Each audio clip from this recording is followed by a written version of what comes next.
Wait,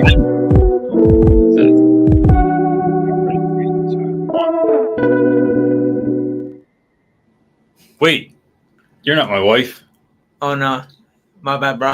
Oh, so a little different today. So welcome back to Sunday Night Teacher Talk, show that every Sunday we meet up to directly go after what people often refer to as the Sunday scaries. We are here in the summer trying to build a community that takes care of one another, that cares for one another, that looks after one another, and help you to get ready for the week, for the school year ahead. But today, my dog is at the groomers, and it is taking a long time. The dog's been there for like 4 hours right now. So I don't know what's going on there. So my wife couldn't get into the show. So I asked Brody to join me. So if you're listening to this on Spotify or Apple Podcasts, Brody is here, my son, who's actually the reason that we even have a YouTube channel. Yes, sir.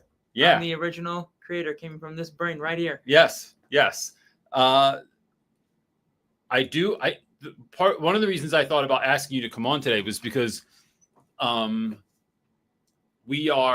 going to be your teacher this year. Yeah. Can you lean into the mic just a little? You don't have to talk right up on it, but like just is there anything you're looking forward to as me being your teacher this year? Or anything you're concerned about? Could go either way. Okay, I don't know if I've said this before, but I'm very excited for this guy's like wisdom and magic that he brings to the classroom that I've heard so many people talk about and that I bet you all have heard about as well. And I'm really excited to see all that for like in like you know, POV standard, like of just being able to be there and see like what he's been doing for like his entire life, it feels like. So that's what I'm kind of excited about. Do you think there's any, how do I want to say this? I have lately voiced concern of how I'm a little bit nervous to live up to you and Marley's expectations. Mm-hmm. Is there any legitimacy to that? Like, what do you think when I say that? Does it make you think of anything? I think that I don't have any expectations of anything. I just think that because I live with him, it's like I already have a taste of what he probably brings to the school. And so I think if anything, he's going to just be the same with what I already deal with at home. So I don't think there's like any like sure there's going to be surprises of things he might do or something, but I think for the most part I think you're just going to be like the same with how you act at home for the most part. Do you have any concerns? The only concerns I have are just the students. That's all I have. Yeah. Because you never know how they're going to react. So talk about that a little bit. Like this is something that has come up with, I'm going to get to your questions in just a moment too. I haven't even looked at, like I have a couple of things started, but is there anything? So Brody and I have talked about recently a number of things I plan on doing in the classroom this year. And we had a talk the other day where I said, it's okay to feel concerned that kids aren't going to want to jump on board, that kids are going to be apathetic, that kids are not going to behave. But trust when I tell you that I think I've got it. Oh, yeah. Can you talk about that a little bit? Like where's that concern come from? What are your concerns for your dad? My concerns are, for the most part, are just how they're going to act. Because as someone who's actually talked to these kids, they can be brutal sometimes. And, you just, I don't know. I don't really know. I had something, but then I kind of lost it there. No, that's fine. Leighton's on here. What's up, Leighton? What's up, y'all? I told you Leighton. I think because in farming the plains. How do you feel about your school overall, though? Because I think this is very unique. Mm-hmm. Well, I think I'm very different when I talk about my school. Because if you ask anyone, almost anyone, they'll talk about that they hate school, but I'm different. When you don't go to school for 5 years, you love it. You love going to school. So I think school definitely has its not strong suits, but for the most part, I love talking to people. I sometimes love the work because it makes me actually have to use my brain and like, it just makes me feel like I'm actually doing something instead of just being lazy and laying around. And I think with you coming, I think it will make everything just a little bit better. You're just a little bit of a vibe difference, if you would say. Yeah. You've been helping me out with the room a lot too. Oh yeah. We took our first load of stuff up to the classroom yesterday. I didn't realize how much stuff I had just like around, like either in the studio or we call it the swag factory, which is like a little room off the garage where we like make merch. So like if you were to purchase this here t-shirt, I would make it in the swag factory. But how much stuff we had in there. And then Marley gave us her beanbag, her big giant beanbag from her room that we took up. Do you remember coming up to my room all these years and like helping with the classroom and stuff like that? I do remember going up. I don't remember helping. I don't remember helping. Like I would help sometimes, but like, I mean, I actually haven't been helping that much. We have videos. I have some videos, but most of the time I'm kind of just standing there, just talking like I usually do. But back in the day, I sometimes helped, but I was really just there playing mobile games on my tablet back in the day. So, but I kind of remember helping. You did help a little bit. You guys always do like wipe down my desks and stuff. Like I ran down the hallway. Yeah. All right. Can you help me answer one question that I think you might be suited for? So Dewey Down is on here. Dewey Down is on just about every week. I also gave us a super chat. So that will pay to feed you. And thanks, man. I really appreciate that. So the question is, after reading a lot of Jesse Cole, do you remember who Jesse Cole is? No. He's the owner of Savannah of Bananas. Oh, right. Yeah. So, which he says, thanks to you, CJ. I feel like I want to do to teaching what he has done to baseball. What are your thoughts about this? Am I crazy? No. So what about that? Talk about it. Is there something from that you would use in the classroom or you think it would be fun for a teacher to do? And it does not have to be realistic, right? That's the best way to kill a dream is to try and go, yeah, but how could we afford that or do that? How do you think a teacher could do some of that stuff? I think for just the most part, you just make it interesting. You just, I don't know, just little sparks of fun or just talking with your students. Because like with this, I'm just going to say the bananas because I can't say the other part. With the bananas, it's still baseball. It's still the same game, but they just do like little things that just like they just start dancing or something, or they go around giving people stuff, or like they bring out people from like the game to do stuff. Just like tiny little things like that can make a big impact in someone's day that was just like, oh, that was like very different. And it was just like, just a little bit. And they might not 100% tell you that, but they are probably thinking that. And I think that can really help on just making the day overall just a little bit better. So we just went to a Bananas game this summer for the first time. You could hear it coming up to the game, right? Like we were in the parking lot across the street and it was a whole pre-game experience, getting people hyped before you even went into the game, right? The lines for merch were like all the way down that corridor. Yes, sir. We go in and it was like, you're right. It was like I'm saying all the time, it's sprinklings of magic on this. It's little tiny things that they did to make this explode. And how exciting that was. Like we had the worst seats in the whole place, right? We were all the way in the top, all the way in the corner in the sun. Players still came up to where we were though. Oh, right? Yeah. So it's like going to where your students are. Don't just wait for them to come to you. Don't just be the show in the middle of what's happening in the middle of the field, but like go to where people are. When they were like chucking t-shirts, those dudes were throwing them all the way up to us. You're right, giving stuff away. I think they shot hot dogs up there at Oh yeah, one they point. shot hot dogs. It's that sprinkling of magic. I think you can absolutely do that. So I often think about when folks visit your school, right? So I have Meet the Teacher Night coming up on August 14th. I'm thinking about how do I set my room up, not try and just be better than everyone else, but how do I authentically, like, what music am I going to have in my room when folks are coming up?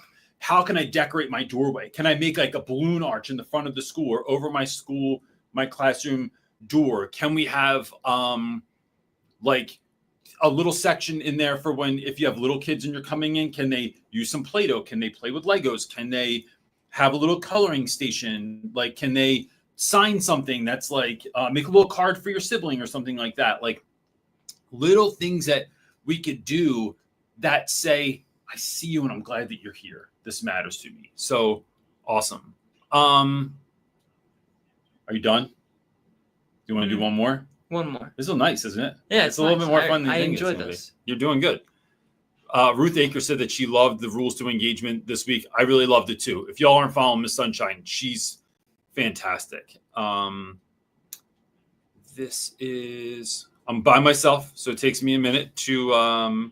You don't got the pro in here. I don't. All right. So I'm looking for a question. Sorry, I see a lot of comments too, but all right, let's do. I didn't throw that last one up here. Josh is asking, since you're going back to the classroom this fall, what's one classroom rule or routine that you are bringing with you since leaving Philly? Love the rules of engagement episode. Thanks so much, Josh. I appreciate that, man. It was a fun one to watch too. Like I deeply enjoyed it. I wish we had known that it was going to be shorter because I would have made it I would have gone a little bit deeper. I talked about you on this week's show quite a bit. Yeah, I talked about your homework amount. Oh yeah. And how nonsensical it was. Josh, I think a couple of things that I'm bringing, let me know if you'd add anything to this. Mm-hmm. One, my plan is to do no homework. I think most kids cheat on their homework. And so it is not worth my time, effort, or energy to do. Two is give respect, get respect. It's like just teaching kids. I think students, people in general, treat you the way you teach them to treat you. And so I want to be mindful of that as well. Those are the two things I think about immediately. Is there a rule that is there something you think I need to be mindful of? You've spent a whole year there. Is there something you think I need to be mindful of that's going to help students or that you see hinder teachers sometimes? I don't know. I think everything really is like, it's kind of like, it's like, oh yeah, no duh. Like bring that, like your whole vibe you got. Mm-hmm. Like most teachers there just don't have that like excitement that you bring to the table.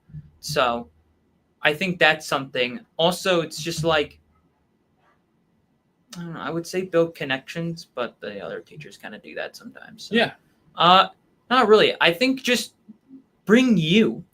I think that's all. Just bring every little accessory that you come with and build that in your class. And I think that will be what you need to do. I think just bring. I think it'll work too. Uh-huh. I think, Josh, the other thing is, along with what Brody's saying, is kind of going and seeing what's needed, seeing who needs care, who needs love, what's missing from a day, and in a way where I'm not doing something because it's like no one else does this. I'm going to be the one that does it. It's like, how can I add value to the school?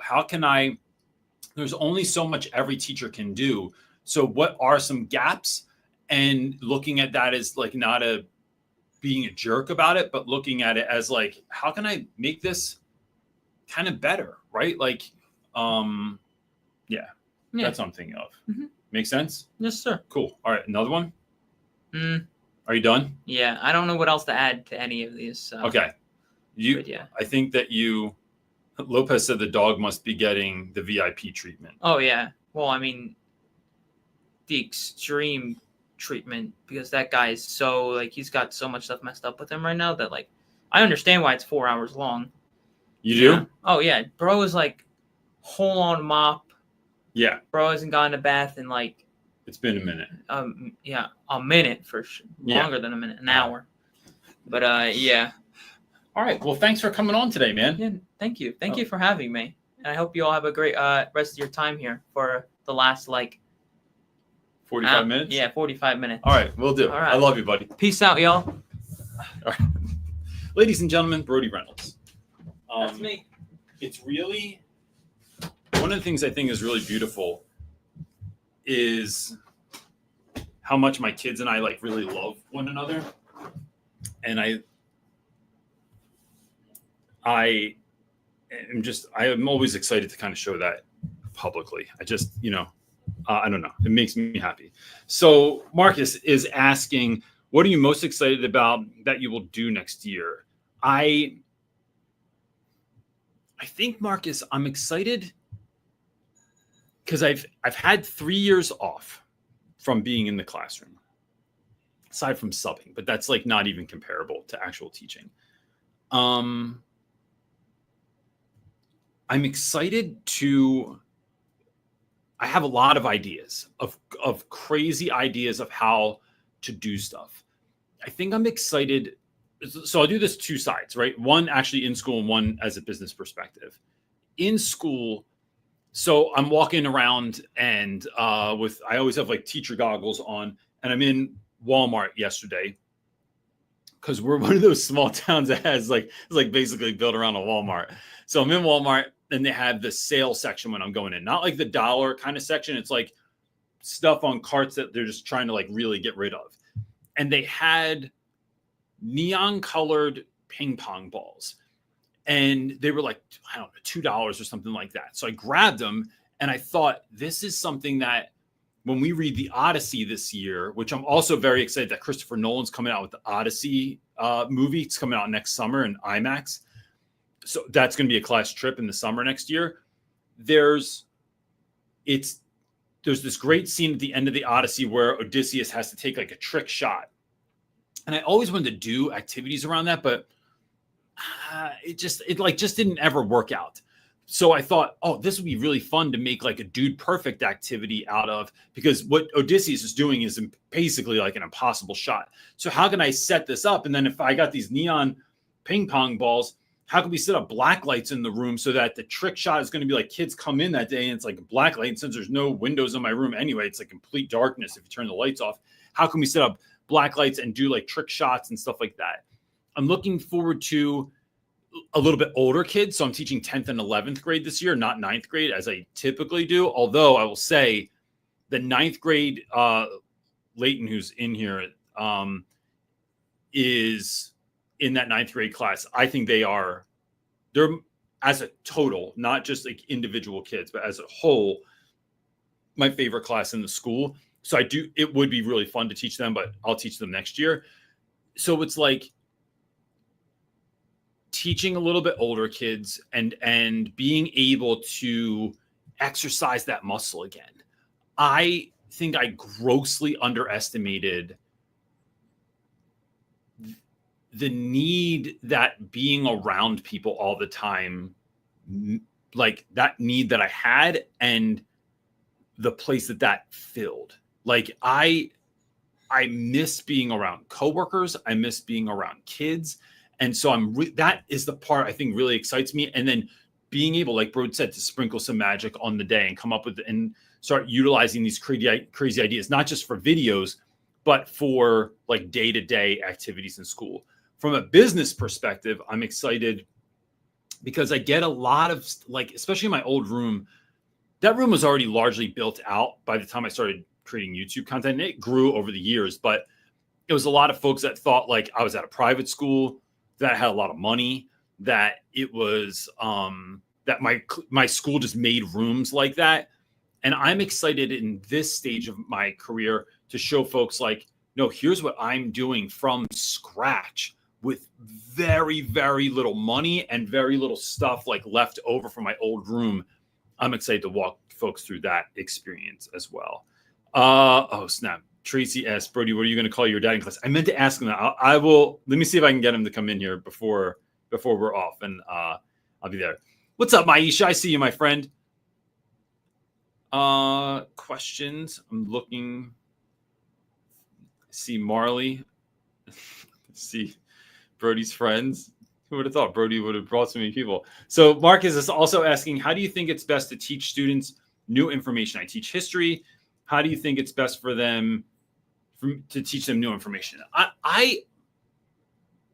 Marcus, if you haven't grabbed it yet, I would grab Dave Burgess's book, Teach Like a Pirate. One of the things he goes into a lot in there is this idea of hooks and how it's not just about downloading students with information, but how do we get them excited about it on the front end? And this is something that I have done forever. But I think after I read Dave's book, it like poured gasoline on that fire. Like I became a different level of teacher when I saw the ideas that Dave was doing, and they're doable, right? So it's like it's for me, when I'm going to go into anything new, it's getting kids excited on the front end. So that, like, before I even start teaching, right? So that might look like, if we're going to start something new on a Monday, I'm hyping it up on Thursday and Friday, even Wednesday, the week before.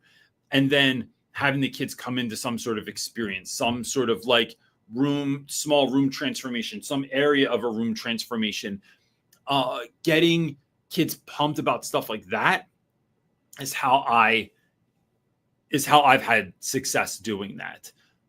My lessons are a lot of times about the show, but it's not theater. Like I was in a play one time in the 6th grade in the Morristown Mall in New Jersey. And I also played a lunch lady in a play at school one time, but that's another story. It's really, for me, like hooking them and then giving kids chunks of information. There are folks out there that swear, I've gotten comments back to this, that can give a lecture for an hour and they say that their students can sit there and listen to it.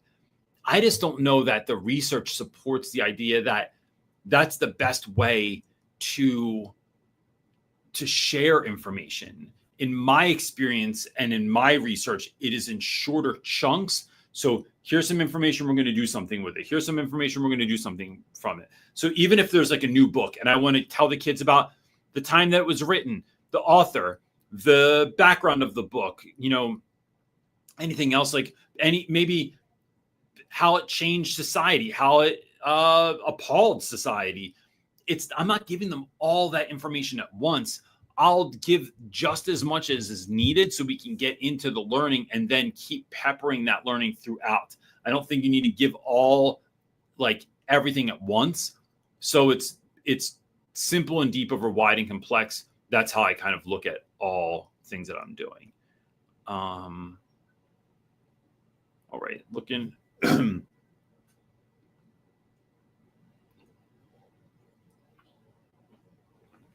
Someone said they got a Costco ad. Are you getting ads midstream here? That shouldn't be happening. I thought I had it set up so only after this you get ads. I'm sorry if you are.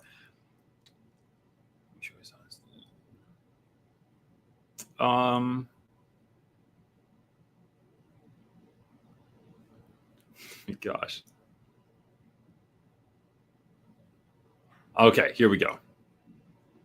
Ria, I think I'm saying your name right. I apologize if I'm not. It says, I have finished high school and have a job as a software engineer. So excited. I'm scared to get too comfortable and never end up teaching, but I'm worried I won't be authentic by not teaching. So I think that is the whole question. Let me say this.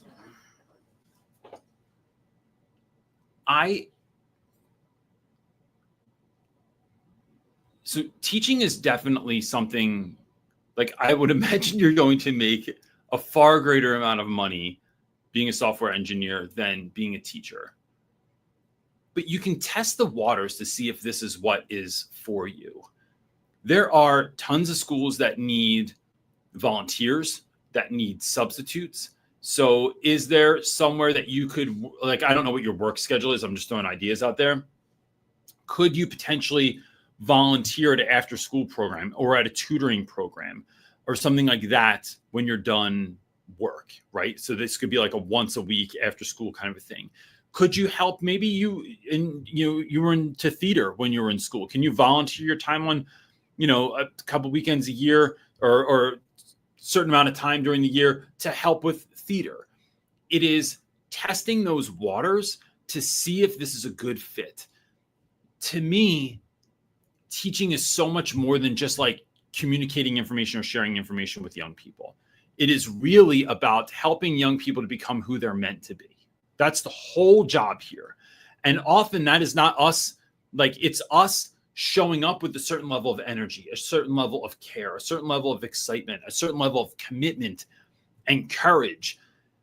And it's not just like, so if you really love, and I'm not saying this is where you're coming from, but here's a difference I see in folks that love a subject and don't love kids. Like they don't mind kids. They're like, as long as they behave, they're okay with kids, but they really love history. Like that's why they do the job, because they just like love history. And this gives them a chance to just talk about history all day. And I don't think that makes you a particularly good teacher. I think that is like, that's half of the job. Like I love books, but I love kids more. Books are just a way for me to have deeper conversations with students. For me, there's value in that. And it's not the part that I really want to go into today, but test those waters and see if that is where you feel like you should be. And then pay attention to your intuition. Like really think about that. I've had financial struggles my entire adult life because I became a teacher. If I really look back at it, I don't know that there was another way for me. Like it's just I have a hard time talking about myself, but I'm going to do it anyway, because sometimes I think, what would my wife be saying right now? And that's what I should be saying. When I do phone calls with kids over 20 years after having them in my classroom, and I know that I've fostered a relationship that really means something, when I know, because kids have told me that I have been a person that they needed in a moment, I don't know that you can trade that. I don't know that I'd want to trade that. I think that it is an unbelievable honor. And to me, look, God has met my needs every single step of the way. And like, my kids have never had to go without, we haven't gone without food or whatever. Like we've gotten pretty down to it sometimes, but it's something that I don't know that I would change. And I would just say that I would hate that for you to miss that. I'm not so sure that you couldn't go back to software engineering. I don't know. I don't know how competitive the industry is, but like maybe you could give teaching a try, and you're going to know in the first year if you want to just keep going, right? It's like, it'll kick your butt, but so will anything else, right? Like, I don't know that anything that's worth it isn't difficult at some point, but it'll kick your butt, but you'll know that it's for you, and then make that decision afterwards. It's also something that you don't have to spend a whole lot of time going back to college for. There's so many teaching positions open that you can literally go get like an alternate certification or emergency certification, probably where you're living, and go just start like going to school at night and teaching there, or tap in and get mentoring. Like we offer mentoring. We have all kinds of workshops and stuff like that are available at shopteacherclassoff.com. And we make that stuff to help teachers out. So there's all kinds of help that's out there, so you're not doing it alone. But but I would try it before you buy it, because you might sub, or you might like do some tutoring and be like, never mind, this sucks, this is horrible. So like that's how I would start doing it. Let me see, this is moving around. Yes, Leighton, they shot hot dogs into the crowd at the Savannah Banana game. It was sick. In like a hot dog gun. Catherine Kelly, thank you very much for the super chat. I appreciate it. And a new member. Yo, if y'all are interested in helping out with the channel, I mean, it just like helps us make more content. You can become a member for the channel. It's just go right to the YouTube channel at the top. It'll say community, and you become a member for 99 cents a month. And it really helps us out. It helps us to make more content. Looking for questions. Oh, Catherine Kelly. Yes, we helped with the classroom setup. Your classroom in Texas. Yeah. Awesome. Catherine Kelly has an incredible classroom. There's a lot of people, man, I see making really remarkable classrooms. I feel like I have to really step up my game. I'm going to paint my mural this week is my hope. Okay, so Catherine is asking, have you decided your AI policy / grading for essays? So I'll tell you this. This can be public information. ChatGPT reached out to me, and we had a pretty long conversation about the use of AI in the classroom. I'm going to partner with them on some level this year, but we're not really sure what that's going to look like. The reason I'm telling you this is AI is not going anywhere, but right now our students only know how to use it to cheat. And the fact of the matter is, it's just made cheating easier. Like, kids have cheated since I was in high school, right? Like, we used to just have to go to the library and look it up in the encyclopedia and then try and figure out a better way to write it. Then the internet came out and everyone was just Googling stuff. And I've been learning to figure out how kids were cheating using Google forever. To me, it's about helping young people to figure out how to use AI. How do you use programs like ChatGPT or Gemini or whoever else, what's the other one? I want to call it Maud, but that is not, I forget what the other one's called. It's Claude. It's called. How do you teach kids to use that? And so part of my thought, Catherine, is like, that's part of the reason I'm thinking about getting away from homework completely, with the exception of studying for tests or quizzes. And that's all I would build into homework. I also kids have a very long day, and a lot of kids here, especially 10th and 11th graders, are working pretty long hours after school. So it's like, all right, you did school in school. So like, let's pack it in. Let's pack the period in, and then you don't have to have homework. So I think that gets me away from having a concern about AI, because we're in the classroom together doing stuff. But to me, the whole idea of cheating is just like, cheating always equals a 0, and you can't make that assignment up. Like, I trust you until you give me a reason not to trust you. I don't do lying. I do grace. I do forgiveness. But I also want you to live with the consequences of the decisions that you made. So I'm wondering how much time AI saves me when grading things like essays, but I think that's only a part of it.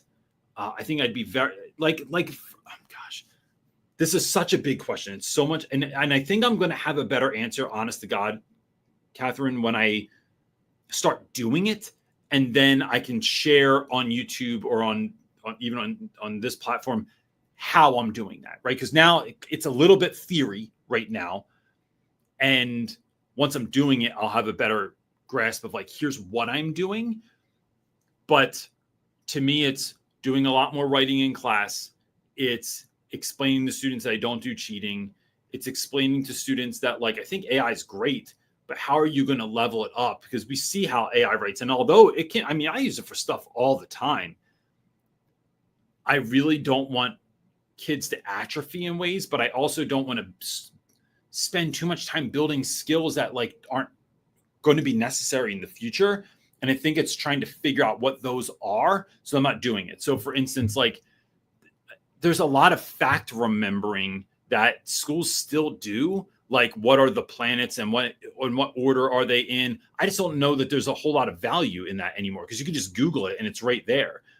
I've had a mentor for years now that reminds me regularly that your brain isn't for holding information, it's for using information, right? So it's use it for imagination and not retention all the time. So it's helping kids to figure out how to organize information, where to keep information, how to keep your notes, how to organize those notes, but like not feeling that you have to hold everything in here. This is used for deeper conversations, for thoughts. But then what I want kids to do when they're writing essays is be able to communicate a lot of that information and not get stuck on, I don't know, be able to, I'll just keep it that short, to be able to use that information. So yeah, so I don't know. I guess that's a little bit of a messy answer, but it's really, I'm going to learn by walking through it, I think, this year. That's what I'm excited about.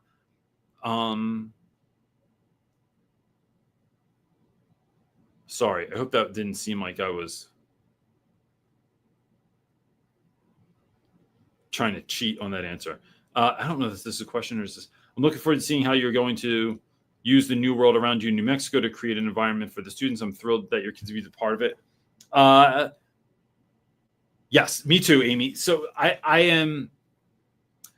I'll tell you, one of the things I'm very interested in also is this idea of I used Philadelphia so much when I taught.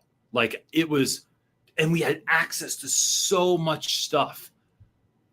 I don't have nearly as much access here. How do I still do it anyway? Because these are questions, what I feel like I'm getting to do. Look, some questions are always going to lead to more questions, but I had folks so much from rural schools or from different parts of the world be like, yeah, but I don't have that here. But don't have the ability to go there.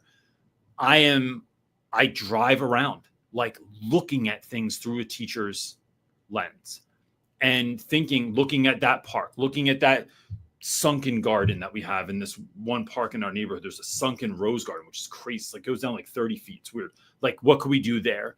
Is there a public amphitheater space? Is there, like, can we go down to where they have the rodeos for something? There's a town outside of here called Muleshoe, Texas, has like a old time. It's like they basically like preserved a part of the community from when it was first started. So it looks old timey, like Old West. Can I use that when I'm reading Of Mice and Men? Can I, like, how can I do certain things to make the learning come alive with these new limitations? That has me so excited to be able to do that. So yeah. For Meet the Teacher Night, how would you set up the classroom? Ashley's asking. Ashley, we went to Meet the Teacher Night last year for our own kids. I think the way they set it up is not the same as we did it in Philly. I thought this was really cool. But in Philly, you would come in, there would be a presentation by the principal in the dining hall. Then you would get your student's schedule. And then your students usually were with you, right? So you would bring your kids to school.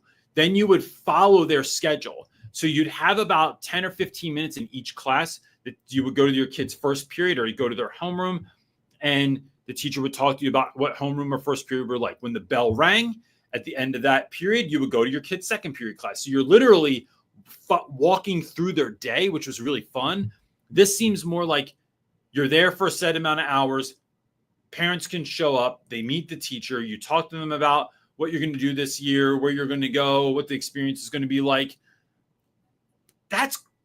There's something I like about that because it's more relational, but there is something I liked about like the presentation of it. Like, yo, all right, thanks for being here, everyone. Like, here's the room and here's the stuff and here's the PowerPoint and the little video that I'm going to show and stuff. So I think the way I'm going to do it, actually, Ashley, is basically send a presentation home. So sending a video to parents of, this is who I am, this is what I do, this is what we're going to do this year, this is why I'm excited about it. So that gets that out of the way, and you have something to come in with. And then showing up and me just being able to say, like, here's the classroom, this is a little bit like you saw the video, what questions do you have for me?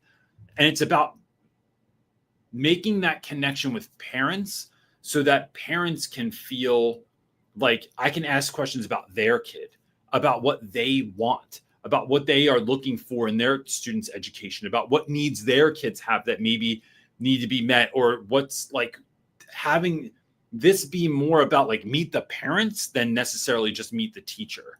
And I think that's my vision for it as of yet.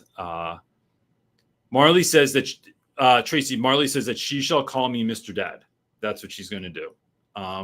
And she probably will. We're also talking about weird stuff. Like here's weird things we're talking about. The kids have this thing called, so the school mascot is an eagle. They have a thing called Eagle's Nest, which is super cool. 15 minutes during third period every day, right between second and third period. That's like a break. It's like basically a snack break. Kids don't usually go to teachers' rooms, but I'm going to have kids come to my room, a certain number of kids. And every Friday, we're going to have tea time. I don't know why. We just made this up, right? We decided it would be hilarious to have a tea party every Friday and just chill with one another. And we'll have tea time music. And I'm going to buy like some kind of tea set thing, and we'll eat tea. And then we talked about in October, maybe every Tuesday and Thursday during Eagle's Nest, we're going to have something. We're going to align around one of my favorite shows, one of my kids' favorite shows, Over the Garden Wall. Those episodes are about 10 minutes. And so it's perfect timing. And we will eat snacks together and watch Over the Garden Wall in the month of October. So just like weird stuff like that I'm like excited about too, beyond like just the teaching, the actual stuff.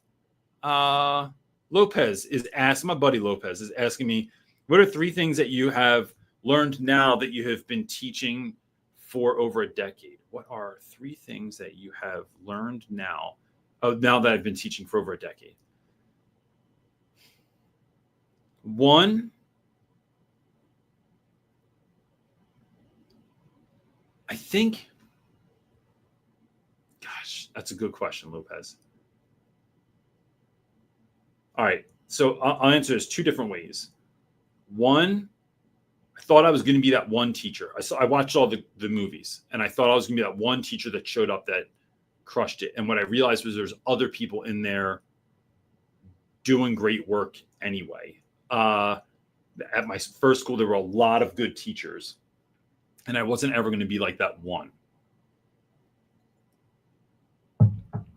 2, kids will read books if you give them books about things that they're interested in or that they can see themselves in. It's a way easier way to get kids to read books than me just picking them out. And 3, I don't have to have the answer for everything. The honor that you get from building relationships with young people is they will come to you with everything, with their wins and their losses. Kids that are going through stuff, I just don't have to have the answer for everything. I say this a lot, and we have a shirt we made that's coming out with this. It says your attention's more important than your advice.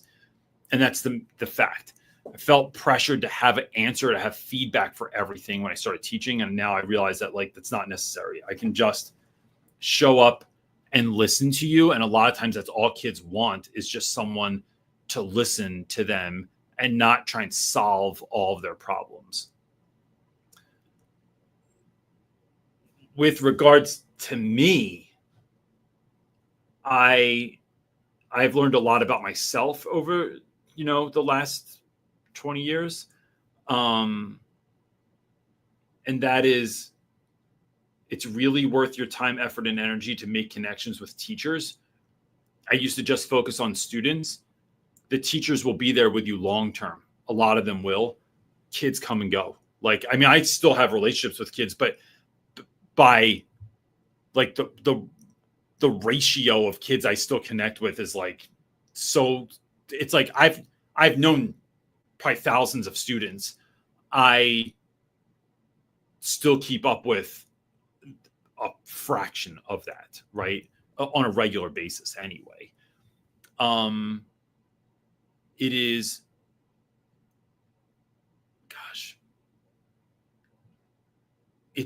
I think be, do, have is my other one, Lopez. I'll cut it down to 2 so I can get to other questions.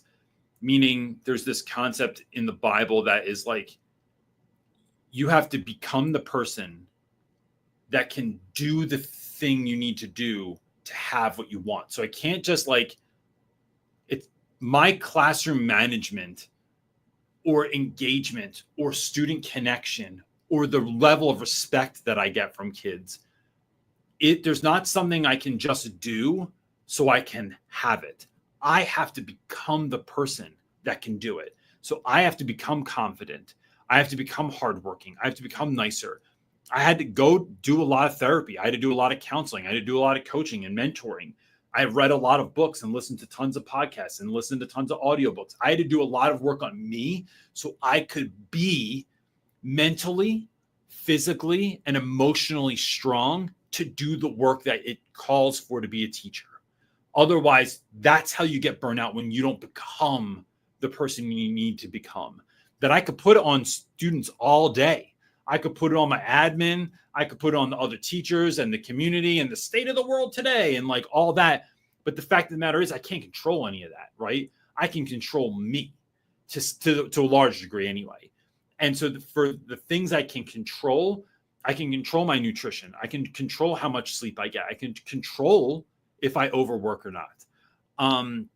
That's on me. I can control if a kid, to some degree, I can control if a kid screams at me and tells me to go F myself, which has happened a lot of times. And how am I going to react to that? Right? Like, you don't get to just say something and it just creates something in me that like, I just become someone I don't want to be. I can become a person that can handle that, bro. He ain't doing, bro. It doesn't even bother me anymore, right? Like, I've had that happen so many times that I realize that what that's saying is so much more about what a child is going through than it has anything to do with me. And so, but I have to get to the place where I can realize that. So I think that's huge for me. If you're just joining, I'm sorry if this is taking me long. I'm trying to get through questions, but my wife isn't here today, and I am trying to navigate questions. I think that's a question. I think this is a question. Marcus is asking, I read something like it was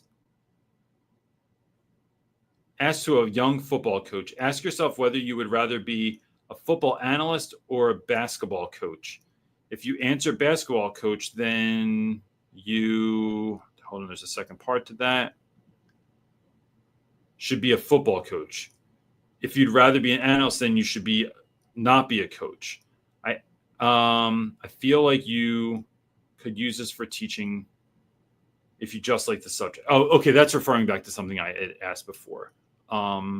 Yes, I do agree with that. I think that there's a lot of logic in that. That I just don't want to teach subjects. We're not there to teach subjects. We're there to teach students. Jennifer Brown is asking, Jennifer Brown, I love your profile picture.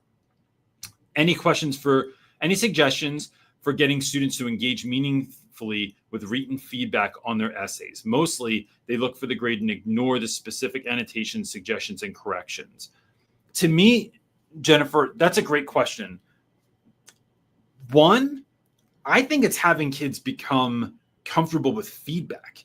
I don't think most kids are good with feedback.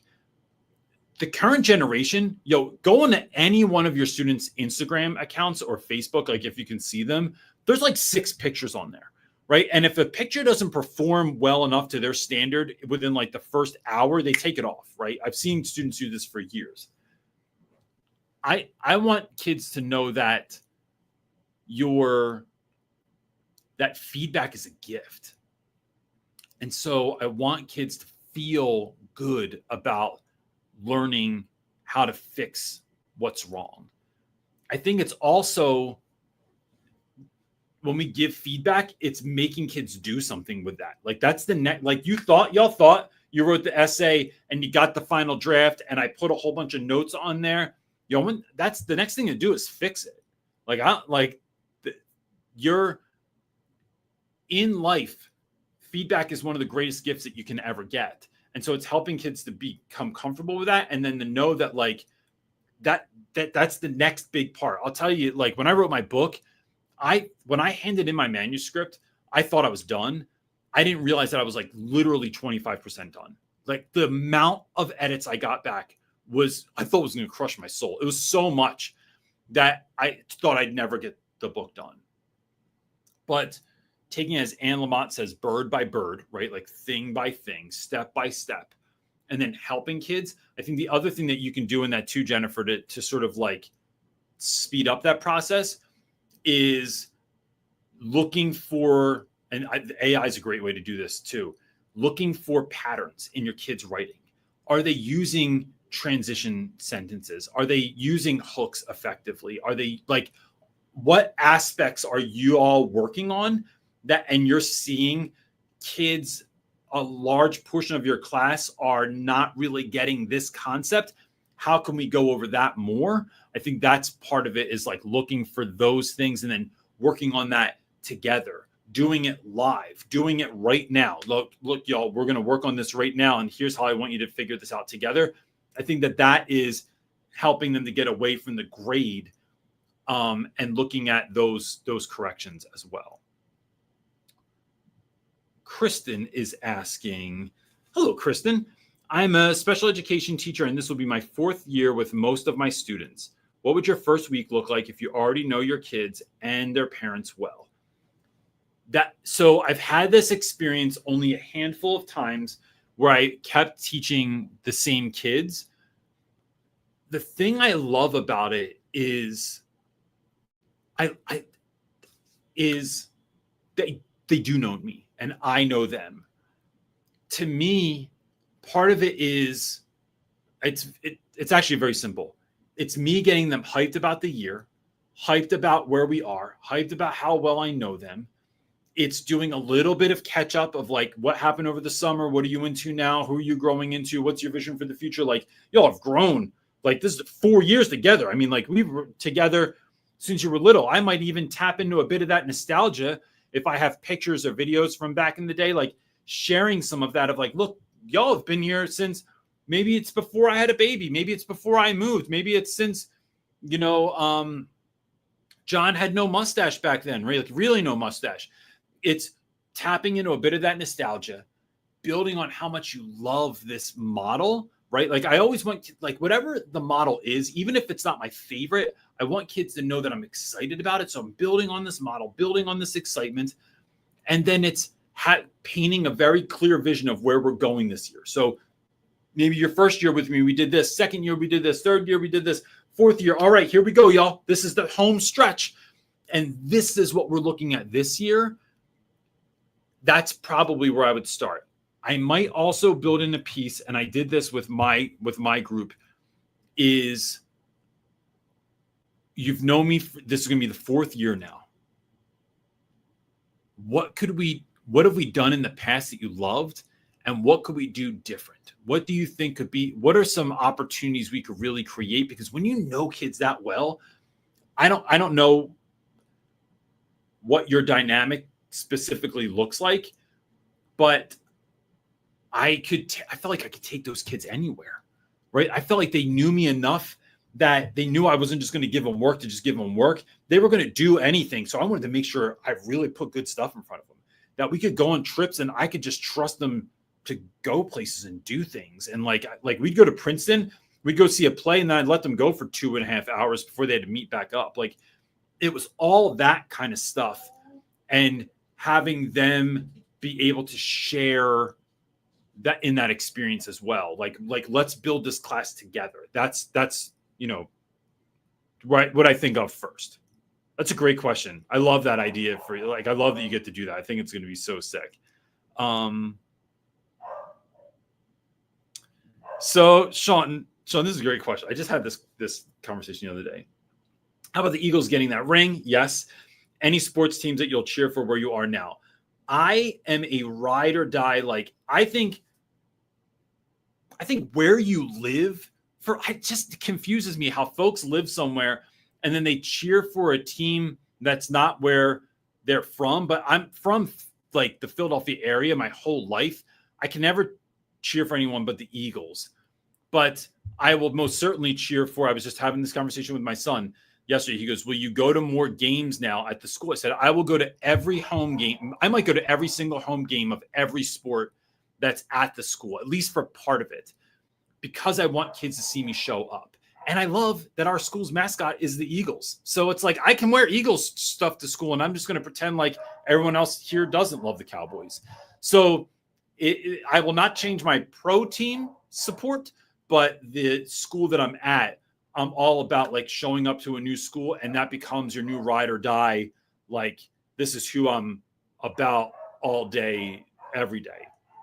Even in my mural in the back of my room that I'm painting, it has all this New Mexico stuff, but it has like the school crest on there as well. Let me see. My dog is home. I hope you don't hear him in the background.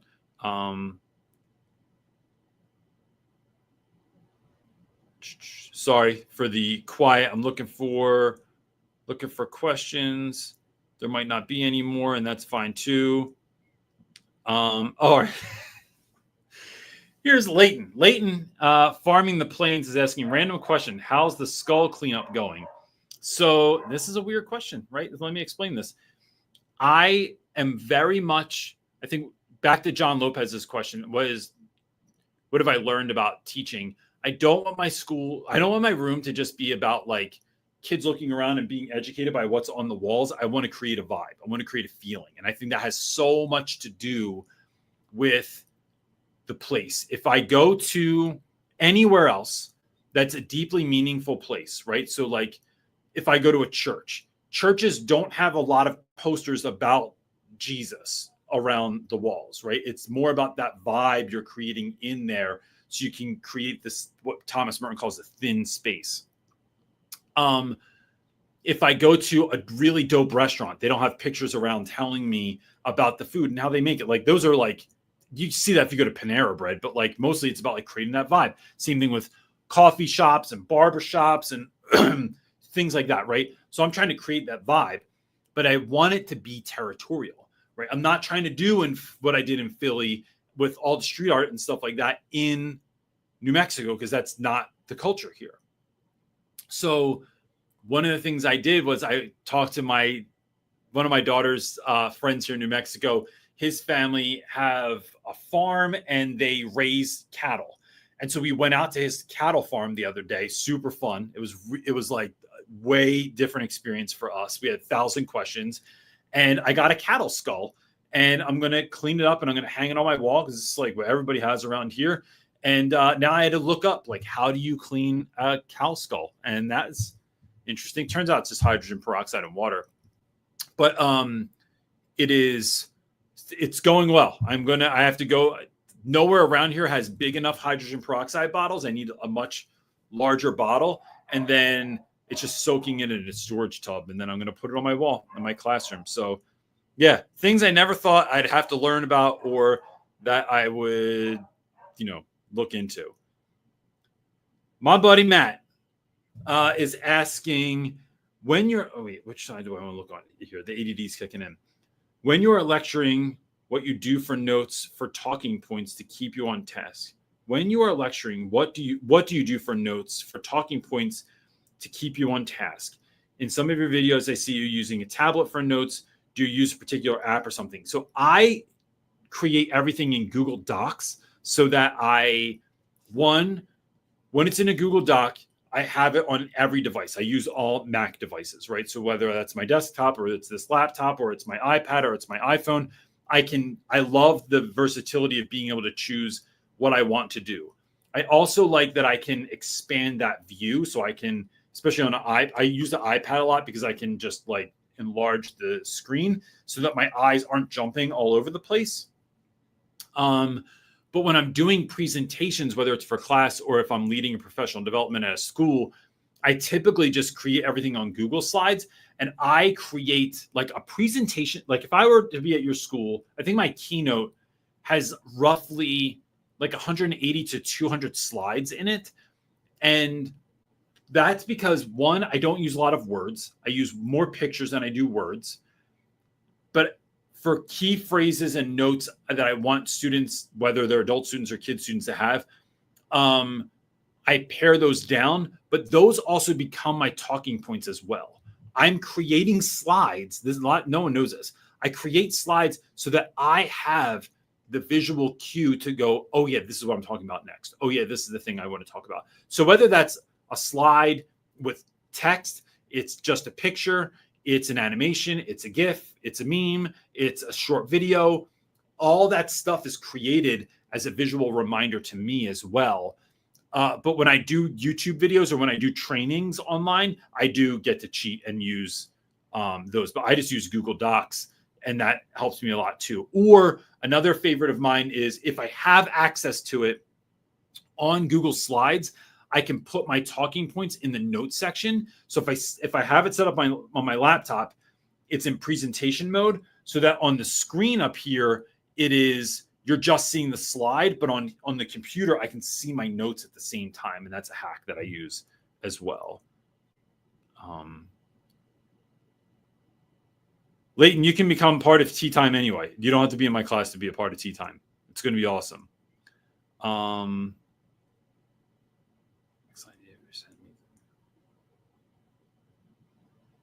And then Matt is asking, I'm an ELA teacher for 6th grade, and I want it to be more reading based. How do you choose those books that you read?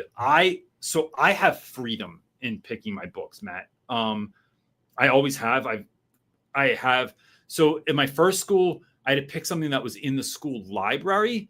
In my next school, there was such a focus on reading, and the guy who was in charge of my department just did an excellent job at like taking our budget and making sure that meant that if I wanted a new book, so if I wanted to read something in class, I could read that. This school is the same way. Like I have full autonomy. If there's a new book that I want to read, I can just read it. So I have a mixture of books as an English teacher that are literary canon, like things like The Odyssey and Lord of the Flies, things I've done for years, but they're just so embedded in the culture in 1,000 different ways that's why I read those, because it's like these are going to be referenced a million times in your life. So I want and things like the Odyssey are like they're so OG that I want to read those with students. Shakespeare the same way, same thing. I haven't picked my contemporary novels for this year, but it's what I want to do is like build relationships with students, see where their interests lie, see what they're interested in, see what they're not interested in, and then pull stuff in. I don't want to make those choices without knowing the students. And the beauty is I have that freedom to do that. If I didn't have that freedom, I could still I could pick a book, but I had to do it now. I might actually plug it into ChatGPT. This is where I teach. These are the kids that I have. This is what I know about them so far. This is what I know about the community. This is what I know about that age. What's the background of my students? And then kind of get that to be a thinking partner and see what that comes up with. And then I am huge on reviews, not necessarily on Amazon, but like go on Goodreads or something and see how many reviews you can get and what things are looking like. And then run the play this year and then learn as you're going and then see what might fit for next year. Crystal is asking, I know we're at an hour, but I want to try and get through some more of these questions. I don't want to leave people hanging. Crystal is asking, do you have a specific program that you will use to send parents your intro video or just email it? Think of how that might work for my classes. So that's a good question. I typically, if I'm going to do something like that, I'll make a video, I upload it to YouTube, and I set it as unlisted. So you can either set it as public, private, or unlisted. I don't know what private does, but it always screws it up. It's unlisted. You want to save it as, and to have a YouTube channel, it doesn't have to be public. You could use whatever, probably it just connects to Google. So I would put that as unlisted. That's how I do it with our newsletter. So if you're not a part of the newsletter, you can go right to my website and sign up for it at teacherclassoff.com. And it's something we send out every week. The newsletter, all those videos that I send out that only people from the newsletter get are just YouTube videos that I set no monetization, which if you don't have a large YouTube channel, you can't monetize it anyway. I unmonetize them and I set it to unlisted and I just create that link. I think that's how I'm going to end up doing it for parents. I'm going to have a weekly parental newsletter as well. And there might be videos attached to that as well. And I'm using that on the new program. I just made a video for them 2 weeks ago, Conmigo. I'm using that exclusively for my newsletter. It's the best version of anything I've seen that's going to make a newsletter. And it makes it kind of cute too. And parents love that. So it looks customized as well. And then I can just send that out to right in my email. I might put it in Canva. I'm not really sure, and make it look even cooler, but that way I can just create it. It'll put all of my links in there, and it's set it and forget it in 30 seconds. I don't know if this is a question. Taylor Garcia, it's been a long time since I've been here. Congrats on returning to teaching. I utilized this channel a lot during my early years of teaching. Thank you for mentoring me through the best gig of my life. Taylor, I am deeply honored to do that. All right, let me get like 2 more in, and then I'm going to go see my dog who has been cleaned up, and I'm excited to see him. Caro is saying, I love the updated mural that you sent in the newsletter. Your energy around going back to the classroom is contagious. Are you enjoying as much as it looks? And any lessons for the rest of us? So one, thank you very much. The mural has been way updated from the first one that I created. And to me, that's just the way to get the most bang for my buck. I'll say this. I try to never on this channel since I created it be something other than who I am. So if you meet me at a conference or if I come to your school, I'm going to be the same dude that you see here. I am as excited. I find myself being a bit more nervous than I anticipated. And that I think is in large part because of it's because of my kids. And because I just want to be the teacher that they're hoping for, which I think I'm going to pull that off, because I don't think because there's no alternative.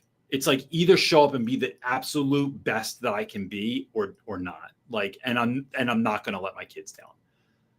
The second is the school is so excited to have me. I mean, we're in a small town in a rural school. And I'm no better. I'm not saying I'm any better than anybody else that teaches there, but I have a platform, and that having a platform, having a book, it makes you seem like I know teachers that are so great. They're like just such great teachers with no platform, and they're still awesome.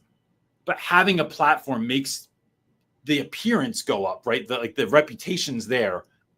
That makes me a little nervous. It's like, like I got to be juggling fire every day or something like that. So yeah, I'm a little bit concerned for that, but I am authentically excited about all of this. Ruth is asking, I have a glass case 6 feet tall in my new classroom, too heavy to move, need ideas. I kind of think it depends on like how wide that is. I would make it, put cool stuff in it. Like, what kind of student projects do you have? What kind of things are in there that like that kids are making? Maybe it's over the years it becomes like a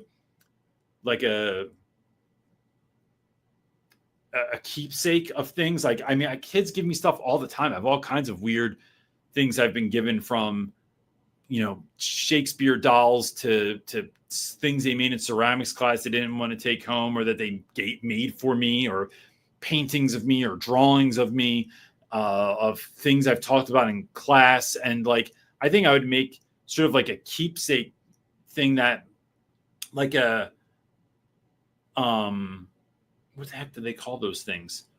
Like, I don't know, something that kids can come back to over the years and stop in my class and still see their thing. I mean, I've had kids like build Lego sets and give them to me, and all kinds of weird stuff. Like, I think that's how I would use it, as like a time capsule, kind of is how I'm thinking of. It's 4 feet wide too. Okay, got you. All right, let me do one more, and then I have to jump off. Chef Joe is asking, what's your thoughts on teachers' dress attire? Do you wear a shirt and tie, polo shirts, casual Friday dress? This is interesting. In my newest video, I talk about this. I think of, there's this great scene. I just rewatched an episode called Forks, an episode of The Bear called Forks. It's one of my favorite episodes because it's based on one of my favorite books that I've talked about a lot, called Unreasonable Hospitality. And in the episode, Richie, there's this part where like Richie and his cousin are, I think his name's Fack, they call him. they put on suits before the first night that they're going to open. And he said, I feel good. I feel like I'm wearing armor. And that's how I want that's how I envision my clothes when I dress. I have never done I've done a couple dress downs, but those were like mostly to like raise money. So it was like, hey, pay $10 and you can dress down. But it was like, I was going to pay $10 anyway. And we were raising money for like a kid or for a need or something like that. I love dressing up for school because it feels to me like I'm putting on armor. I don't want, now look, I dressed with some swaggy dudes before, right? So like, I'm just thinking about the guys I teach with. Like I've worked with some dudes that like are on 11 out of 10. I want to keep up with that. I like being part of that crew. I like the specialness of putting on a tie every single day and having a sweater with like some pins that match and making sure my kicks look neat every single day, making sure that I don't want to look like a junk drawer when I show up to school. It's just not my jam. And some people do that, and that's part of their personality. It's part of almost their lure of their classroom. Like you look like, the dude from Big Lebowski. And that matches, that tracks for who you are, right? That's on brand for you. That I don't want that to be my brand. I'm very casual in my regular life. I could wear a white t-shirt, sneaks, and jeans every single day, or my favorite outfit of all time is hoodies and shorts. But when I go to school, I want it to be different. I want my hair cut every single 2 weeks. I want to be fresh and neat and have something on that looks a little different, because I want my classroom to look a little different. I want my lessons to look a little different. I want who I am, how I say, how I walk, how I interact to be a little bit different, because that's the brand I'm building for my classroom. That's the feeling I want you to get when you are around me. So yeah, that's how I think about that. So look, it's hour and 12. I'm over time here, and my wife needs me in the other room, and I have some appointments today, so I'm gonna have to dip. But guys, I appreciate you so much. Thank you so much for coming in. Thanks for being so kind to my boy who was here at the beginning of the episode today. If you need anything else, you can go to shopteacherclassoff.com and get the lesson planning blueprint is on there, the classroom management blueprint, lesson planning stuff. We have a new resource coming out this week. It's a building relationships blueprint that is fire. I'm very, very excited about that one too. And thanks to everyone that gave part of this, right? I see there's new members in here. PTCLA. So if you want to help us out, you can go right to the YouTube channel. It's 99 cents a month. You can help out by becoming a member, and that just helps us to put out more video content and do things of that nature. But look, gang, we'll be back next week. Hopefully my wife will be with me. And if you need me to speak, here comes the QR code. You can throw it right up, and I can come speak at your school. That's it, gang. So see you next week. Peace.